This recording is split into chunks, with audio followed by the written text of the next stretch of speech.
हरे कृष्णा। जगत गुरु श्रील प्रभुपाद की जय। आज हम बात करेंगे जीवन का गोल क्या है, उसको प्राप्त करने का क्या साधन नहीं है और क्या साधन है, एक्चुअली में कैसे प्राप्त होगा, भक्तों का उसके अंदर क्या रोल है, भक्तों की दयालुता की क्या पराकाष्ठा है, उसके ऊपर भी डिस्कशन करेंगे। तो अगर बात करें कि जीवन का लक्ष्य क्या है, तो वह जीवन का लक्ष्य है भगवान को संतुष्ट करना। भगवान कृष्ण, भगवान विष्णु, कुछ भी बोल दो आप, भगवान राम, एक ही बात है।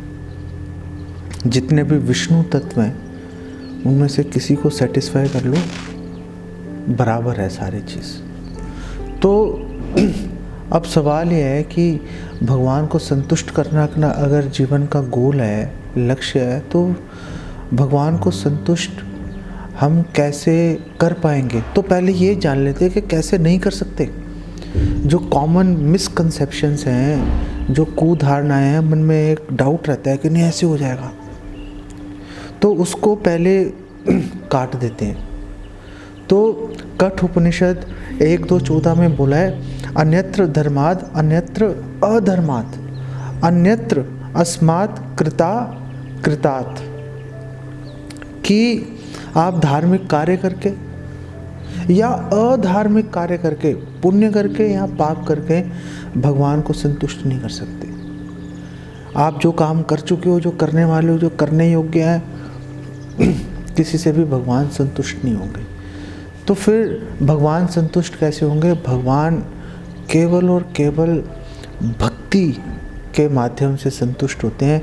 अगर आपने भगवान को संतुष्ट करना है, एक ही तरीका है, डिवोशन, भक्ति से। अब अगर भक्ति से ही भगवान को संतुष्ट किया जा सकता है, और भक्ति अगर देने का अधिकार भगवान का है, तो भगवान सबको भक्ति दे ही क्यों नहीं देते? आखिर क्या हर्ज है देने में? सबको भक्ति दे दें, सब भक्ति करें, भगवान को संतुष्ट करें, अपने घर जाएं। लेकिन हम देखते हैं कि कोई भक्ति कर रहा है, कोई भक्ति नहीं कर रहा। तो अगर भगवान पर ये जिम्मेदारी देते हैं भक्ति प्रदान करने की, तो उसमें भगवान पर दोष आ जाता है कि किसी को दी, किसी को नहीं दी। तो फिर कैसे निर्धारित होगा, कैसे भक्ति मिलेगी? तो भक्ति मिलेगी एक महान भक्त की दया के माध्यम से। अगर कोई शुद्ध भक्त, महत् पाद रजोभिषेकम, कोई एक महान भक्त है, महान भक्त का मतलब जो एकांतिक भगवान कृष्ण की शरण ही लेकर बैठा है, वो व्यक्ति अगर भक्ति किसी को प्रदान कर देगा, तो समझ लो बात हो जाएगी। हमारे एक बहुत बड़े वैष्णव आचार्य हैं, भक्ति विनोद ठाकुर, वो कह रहे हैं, कृष्ण से तुम्हार कृष्ण दीते पार, तुम्हार शक्ति आछे, आमे तो कंगाल कृष्णा कृष्णा बोली, धाई तबा पाछे पाछे। कृष्ण किसकी संपत्ति है? आपकी संपत्ति है। आपकी संपत्ति है तो आप किसी को भी दे सकते हो। तो इसीलिए तो मैं कृष्ण कृष्ण बोल के आपके पीछे भाग रहा हूँ कि प्लीज़ मुझे आप अपनी संपत्ति प्लीज़ मुझे प्रदान कर दीजिए। मुझे सबसे ज़्यादा ज़रूरत है उस संपत्ति की। यही बात कि एक वैष्णव शुद्ध भक्त भक्ति प्रदान कर देता है, ये बात जड़ भरत ने महाराज रहुगण को ये बात बोली थी। रहुगणे तत् तपसा न याति, न च इज्जया निर्वपणाद ग्रहाद्वा, न छंदसा नैव जलाग्नि सूर्येर विना महत्पाद रजोभिषेकम। भागवतम 5:12 का ये श्लोक है, और उसमें महाराज जड़ भरत जो है वो महाराज रघुगण को बोल रहे हैं कि देखो भैया, अगर आप सोचते हो कि तपस्या के माध्यम से, कि आप सर्दी में ठंडे पानी के अंदर खड़े हो गए, गर्मियों में आग से चारों तरफ कवर हो गए, आप वानप्रस्थ ले लिया, ब्रह्मचर्य का पालन कर लिया, नहीं भगवान संतुष्ट होंगे उससे। तो कैसे भगवान संतुष्ट होंगे? भगवान संतुष्ट होंगे महत्पाद रजोभिषेकम। अगर एक महान भक्त की जब तक आप अपने सिर पर आप रज स्वीकार नहीं करोगे, भगवान को भी संतुष्ट नहीं हो पाएंगे भगवान। ये बात एक्सेप्ट करना, समझना बहुत ज़रूरी है। भागवतम 7:5-32 में भी एग्जैक्टली यही बात लिखी हुई है। वहाँ पर भी बोल रहे हैं, नेशाम मतिस तावद उरु क्रमांग, नेशाम मतिस तावद उरु क्रमांग्रिम स्पर्शति अनर्थ अपगमो यदर्थ मही साम पादरजोभिषेकम निष्किंचना नाम न वर्णित यावत। कि जो निष्किंचन भक्त हैं, जो निष्काम भक्त हैं, केवल एक ही स्वार्थ है, भगवान को संतुष्ट करना। जब तक उनके चरणों की रज जब तक हम सिर पे स्वीकार नहीं करेंगे, तब तक हम कभी भी भक्ति प्राप्त नहीं कर पाएंगे, भगवान को हम कभी भी संतुष्ट नहीं कर पाएंगे। भगवान की कथा सुनने में हमारी रुचि, हमारा अनुराग कभी भी उत्पन्न नहीं होगा। यहाँ पर एक दो कॉन्ट्राडिक्शंस यहाँ पर आती हैं, विरोध यहाँ पर आ जाते हैं कि अगर महत कृपा के बिना अगर भगवान की अगर प्राप्ति नहीं हो रही, तो फिर हमें भागवतम में पिंगला का प्रसंग मिलता है। जो पिंगला नाम की वैश्या थी, दिखता है कि बगैर किसी महान भक्त के संग के ही उसने जो है भगवान की कथा में रुचि आ गई थी, भगवान की भक्ति में जुड़ गई थी।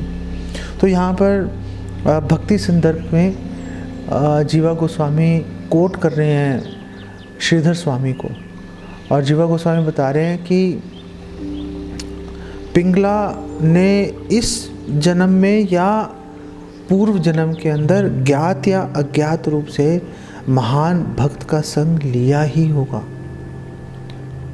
इसके बिना संभव ही नहीं है कि भगवान की कथा में, भगवान की भक्ति में रुचि जागृत हो जाए।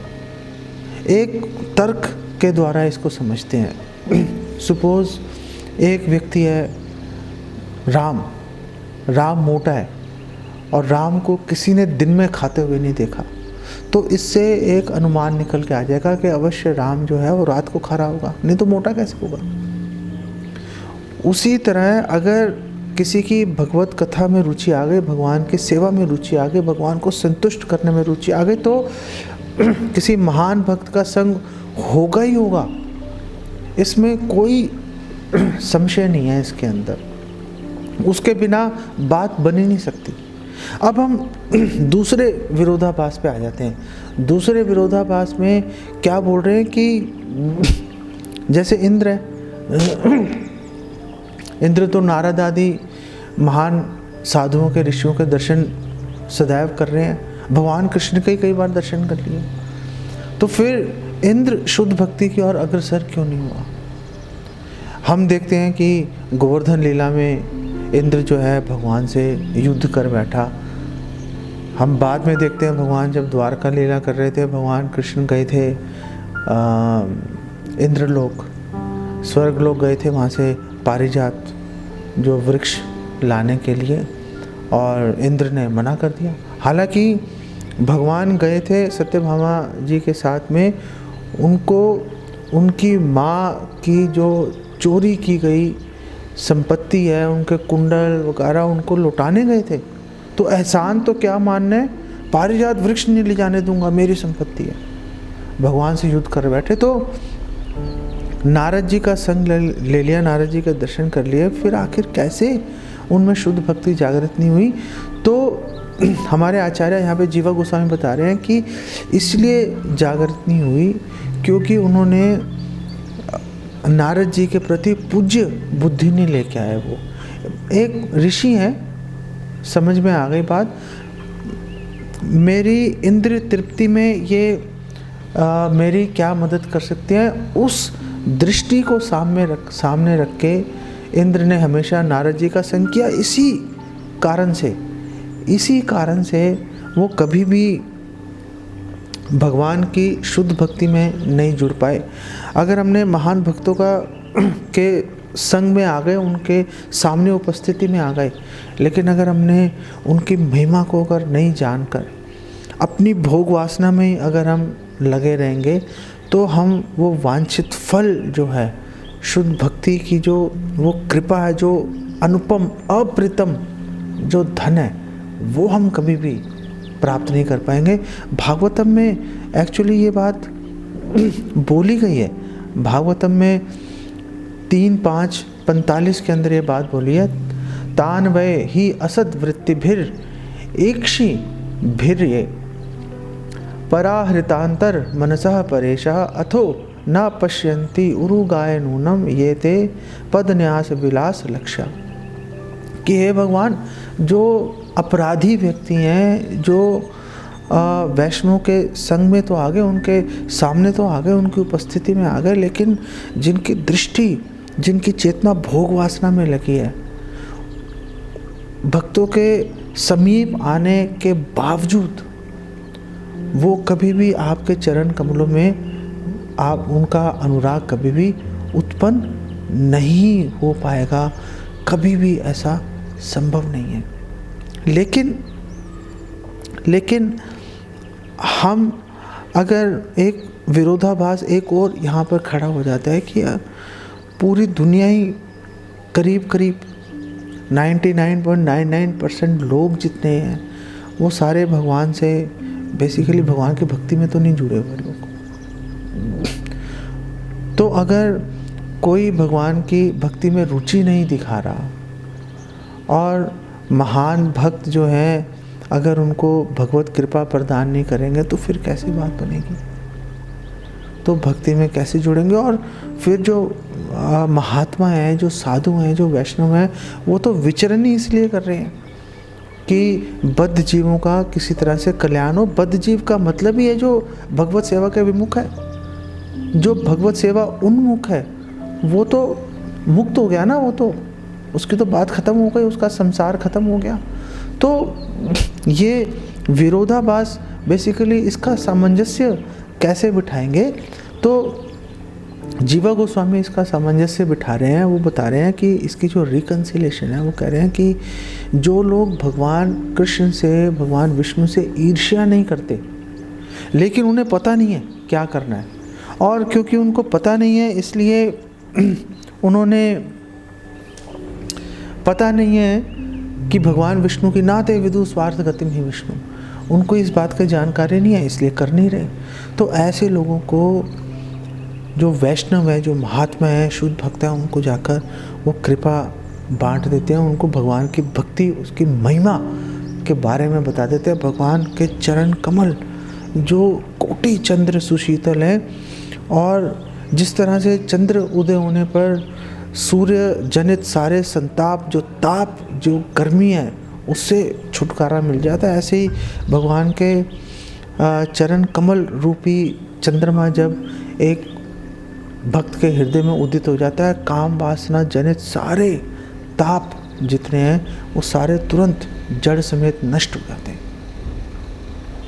तो ये जो अप्रतिम अद्भुत जो धन है, अतुल्य धन है, ये धन बांटने के लिए भक्त विचरण करते हैं। जो अबोध हैं, जिनको पता नहीं है, उनको नॉलेज दी, भक्ति में लगा दिया, चलो बात खत्म हो गई। लेकिन तो जो भक्त हैं, तो इसका मतलब वो पात्र कुपात्र का विचार करते हैं, फिर तो जजमेंट आ गई फिर तो कि ये इस पे दया दे, इस पे नहीं दे। और दूसरी बात यहाँ पर ये है महत्वपूर्ण, ये बात एक यहाँ पर एक क्वेश्चन, एक प्रश्न खड़ा हो गया कि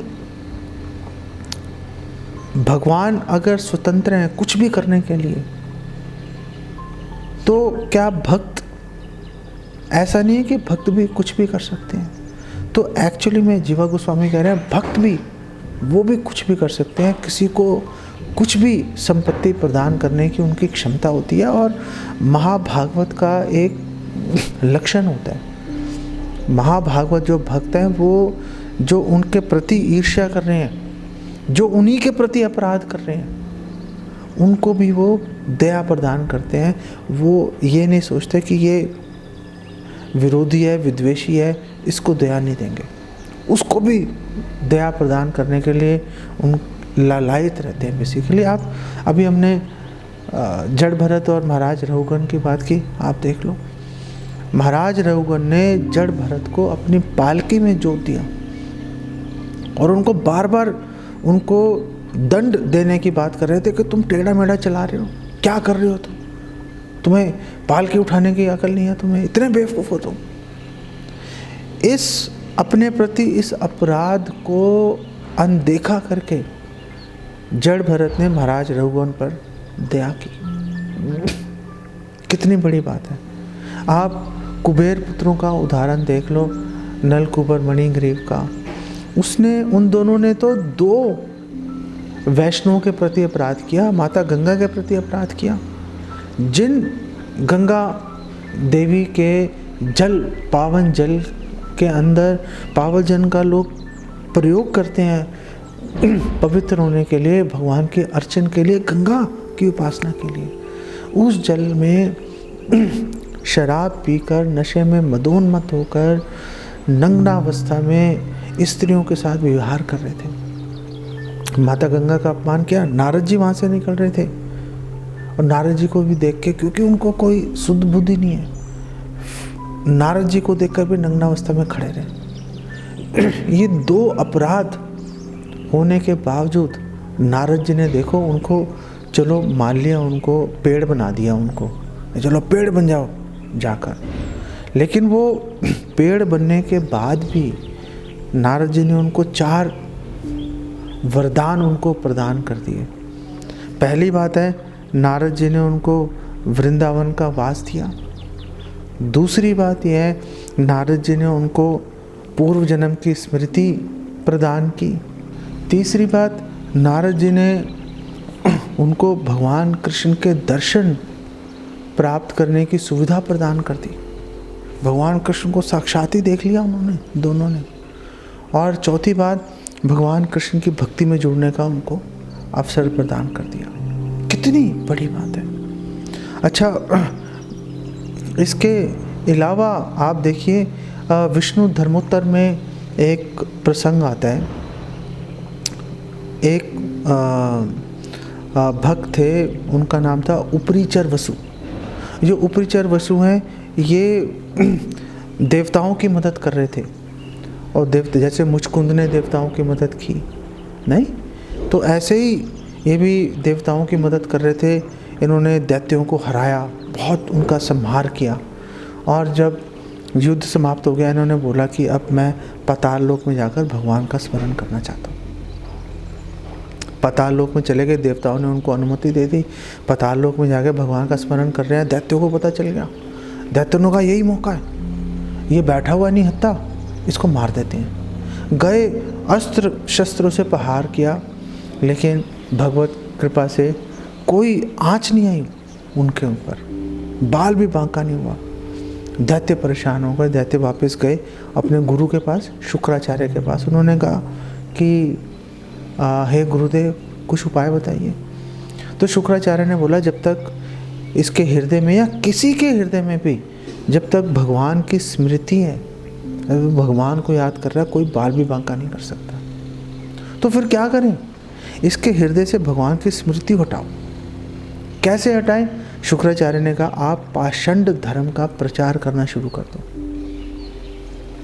दैत्यों को बात समझ में आ गई, तो सारे दैत्य मिलके पाताल लोक गए और उपरीचर वसु के आसपास उन्होंने पाषंड धर्म का प्रचार करना शुरू कर दिया, जोर जोर से शोर मचाकर। जब प्रचार करना शुरू किया तो उपरीचर वसु के कान में वाणी गई वो, तो उनका हृदय व्यथित हो गया। और उपरीचर वसु ने भगवान से प्रार्थना की, हे भगवान, ये कितना कष्ट पा रहे हैं, देखिए आप प्लीज़ इन पे दया कीजिए, इनको भक्त बना दीजिए। और क्योंकि उपरीचर वसु ने ये रिक्वेस्ट की थी, भगवान अपने भक्तों की रिक्वेस्ट कभी भी टालते नहीं है। ना मैं भक्ता प्रणश्यति, कभी वचन झूठा नहीं जाएगा भगवान के भक्त का। भगवान ने सबको, उनको भक्त बना दिया, उन सबको, कि चलो भाई बात ख़त्म हो गई। सवाल ये खड़ा होता है यहाँ पर कि आखिर जो ये महाभागवत भक्त हैं, जो शुद्ध भक्त हैं, आखिर ये ऐसा आचरण करते क्यों हैं? चलो स्वतंत्र हैं, एक बात हो गई, स्वतंत्र हैं, कुछ भी कर सकते हैं, लेकिन वो उनके हृदय में ये जो दया की भावना, उनका हृदय द्रवित कैसे हो जाता है कि वो इस प्रकार की महान दया जो है प्रकट कर देते हैं।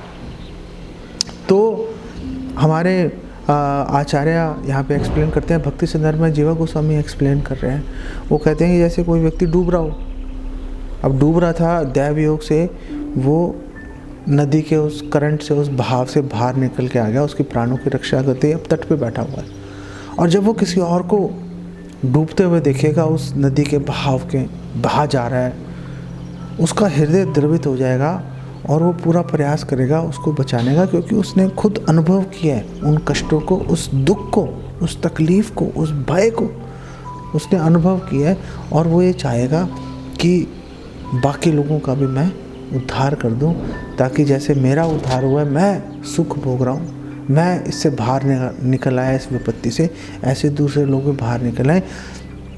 जो महान साधु हैं, महात्मा हैं, वो भी यही बात सोचते हैं कि किसी प्रकार से बाहर निकल आए, हम बाहर निकल आए, दूसरे लोग भी बाहर निकल आए। उनके मन में यही इच्छा उनकी रहती है। तो यहाँ से, क्योंकि एक अपराधी को भी उन्होंने ये कृपा प्राप्त की, इससे एक सिद्धांत और स्थापित हो जाता है। और वो सिद्धांत जो है वो उसको एक्सप्लेन किया है उसको एक श्लोक में, जो श्री वसुदेव जी ने बोला था, भगवान कृष्ण के पिता ने श्री नारद को, और जो अंकित है भागवतम 11:2-6 के अंदर। उसमें वसुदेव कह रहे हैं, भजन्ति ये यथा देवान देवा अपि तथैव तान छाएव कर्म सचिवा साधवो दीन वत्सला। कि कोई भी व्यक्ति अगर भक्ति करेगा, देवी पूजा करेगा देवी देवताओं की, तो उसी अनुपात में जो देवी देवता हैं वो उनको वरदान देंगे, उनकी सेवा करेंगे। क्यों करेंगे? छाएव कर्म सचिवा, क्योंकि वो कर्म बंधन से बंधे हुए हैं। वो लोग, अगर किसी व्यक्ति ने भक्ति की है, उनकी पूजा की है, अनुष्ठान किया है, तो उसका उनको प्रतिकार देना पड़ेगा। भगवान कृष्ण की तरह नहीं है, स्वतंत्र है भाई, नहीं करता, निरंकुश तानाशाह है भगवान कृष्ण। देवी देवताओं के साथ ऐसा नहीं है, वो करेंगे। तो अगर किसी ने देवी देवताओं के साथ भलाई की, उनकी सेवा की, तो ही वो फल देते हैं। लेकिन जो भक्त हैं, वैष्णव हैं, उनको पत्थर भी मारोगे, उनकी इंसल्ट, अपमान करोगे, उसके बावजूद जो है वो पतित जीवों पर, बद्ध जीवों पर फिर भी वो दया करके रहते हैं। लेकिन सबसे अनोखी बात यह है कि ऐसे महाभागवतों का, भक्तों का संग करना बहुत ही मुश्किल होता है। सबसे बड़ी बाधा हमारा अपना झूठा अहंकार हमें रोक देता है ऐसे भक्तों का संग करने से।